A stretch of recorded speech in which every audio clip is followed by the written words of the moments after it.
Sa gitna ng mainit na kompetisyon tuwing Kapaskuhan, muling pinatunayan ng ABS-CBN kung bakit sila ang itinuturing na hari ng Christmas Station IDs sa Pilipinas. Sa kabila ng kawalan ng prangkisa, ang bagong ABS-CBN Christmas Station ID ay muling umani ng papuri mula sa netizen.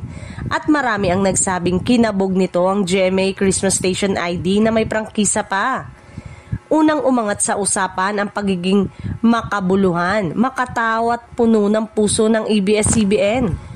Muling nadepensahan ng Kapamilya Network ang kanilang reputasyon sa paggawa ng mga pamaskong awitin.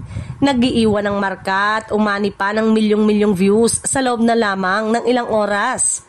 Samantala, kahit maganda at mataas ang production value ng GMA Christmas Station ID, maraming viewers ang nakapansin na mas lamang pa rin ang kapamilya sa impact at emosyon. Hindi rin nagpahuli ang star power ng ABS-CBN dahil halos lahat ng bigating kapamilya artist ay present at nagpakitang gila sa iisang mensahe ng pag-asa. Isa pang dahilan kung bakit mas tinangkilik ang Kapamilya Christmas Station ID ay ang kanilang tradisyon ng pagiging inspirasyon kahit maraming pinagdadaanan bilang network.